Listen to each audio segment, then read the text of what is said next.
Iran America ಕದನ ವಿರಾಮ ಅಂತ್ಯಕ್ಕೆ ಕೌಂಟ್ ಡೌನ್ ಶುರುವಾಗಿದೆ. ಇರಾನ್ ಅಮೆರಿಕ ಕದನ ವಿರಾಮ ಅಂತ್ಯಕ್ಕೆ ಈಗ ಕೌಂಟ್ ಡೌನ್ ಶುರುವಾಗಿದೆ. ಯುದ್ಧ ವಿರಾಮಕ್ಕೆ ನಾಳೆ ಮುಹೂರ್ತ.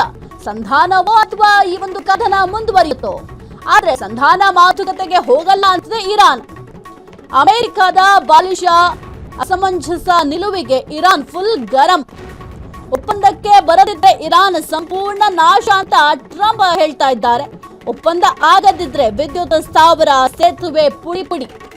ಇರಾನ್ಗೆ ಎಚ್ಚರಿಕೆ ನೀಡಿರುವ ಅಮೆರಿಕ ಅಧ್ಯಕ್ಷ ಡೊನಾಲ್ಡ್ ಟ್ರಂಪ್, ಮಧ್ಯಪ್ರಾಚ್ಯ ಸಂಘರ್ಷ ಇನ್ನಷ್ಟು ತೀವ್ರಗೊಳ್ಳುವ ಸಾಧ್ಯತೆಗಳಿದ್ದಾವೆ. ಸದ್ಯಕ್ಕಂತೂ ಒಂದು ಕೊಲ್ಲಿ ರಾಷ್ಟ್ರಗಳ ಯುದ್ಧ ಯಾವಾಗ ನಿಲ್ಲುತ್ತೆ ಅಂತ ಬೇರೆ ರಾಷ್ಟ್ರಗಳು ಕೂಡ ಈಗ ತಿರುಗಿ ನೋಡ್ತಾ ಇದೆ. ಜೊತೆಗೆ ಏನಾದ್ರೂ ಮೂರನೇ ಮಹಾಯುದ್ಧಕ್ಕೆ ಈ ಒಂದು ಯುದ್ಧವೇ ಸಾಕ್ಷಿಯಾಗತ್ತಾ? ಈ ಒಂದು ಯುದ್ಧದಿಂದಲೇ ಮೂರನೇ ಮಹಾಯುದ್ಧ ಪ್ರಾರಂಭ ಆಗುತ್ತಾ ಎಂಬ ಪ್ರಶ್ನೆ ಕೂಡ ಸದ್ಯಕ್ಕಿದೆ. ಯಾಕೆಂತಂದ್ರೆ ಅಷ್ಟರ ಮಟ್ಟಿಗೆ ದಿನದಿಂದ ದಿನಕ್ಕೆ ಈ ಒಂದು ಯುದ್ಧ ತೀವ್ರ ಸ್ವರೂಪವನ್ನು ಪಡ್ಕೊಳ್ತಾ ಇದೆ.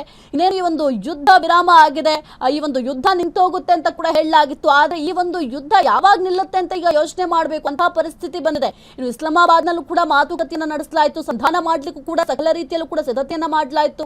ಮಾತುಕತೆಯನ್ನು ಕೂಡ ಮಾಡಿದ್ರು. ಆದ್ರೆ ಆ ಒಂದು ಸಂಧಾನ ಮಾಡ್ಲಿಕ್ಕೆ ಮಾಡಿದಂತಹ ಪ್ರಯತ್ನ ಸಂಪೂರ್ಣ ವಿಫಲವಾಗಿತ್ತು. ಇನ್ನು ನಾಳೆ ಏನಾದ್ರೂ ಮತ್ತೆ ಒಂದು ಸಂಧಾನ ಕಾರ್ಯ ಯಶಸ್ವಿ ಆಗತ್ತಾ ಅಂತ ನೋಡ್ಬೇಕಾಗತ್ತೆ. ಆದ್ರೆ ಈ ಒಂದು ಸಂಧಾನ ಕಾರ್ಯಕ್ಕೆ, ಮಾತುಕತೆಗೆ ನಾವು ಹೋಗೋದೇ ಇಲ್ಲ ಅಂತ ಇರಾನ್ ಅವರು ಹೇಳ್ತಾ ಇದ್ದಾರೆ. ಇನ್ನು ಅಮೆರಿಕ ಕೂಡ ಇರಾನ್ ಬರಲೇಬೇಕು ಈ ಒಂದು ಮಾತುಕತೆಗೆ. ಒಂದು ವೇಳೆ ಏನಾದ್ರೂ ಇರಾನ್ ಈ ಒಂದು ಮಾತುಕತೆಗೆ ಬಂದಿಲ್ಲ ಅಂತಂದ್ರೆ ಸೇತುವೆಗಳಾಗಿರಬಹುದು, ವಿದ್ಯುತ್ ಸ್ಥಾವರ ಎಲ್ಲವೂ ಕೂಡ ನಾನು ಪುಡಿ ಪುಡಿ ಮಾಡ್ತೀನಿ ಅಂತ ಡೊನಾಲ್ಡ್ ಟ್ರಂಪ್ ಅವರು ಇರಾನ್ಗೆ ಎಚ್ಚರಿಕೆಯನ್ನ ಕೊಡ್ತಾ ಇದ್ದಾರೆ.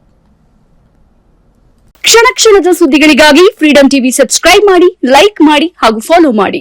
ಹೊಸ ಸುದ್ದಿಗಳ ನೋಟಿಫಿಕೇಶನ್ಗಾಗಿ ಬೆಲ್ ಐಕಾನ್ ಮೇಲೆ ಕ್ಲಿಕ್ ಮಾಡಿ.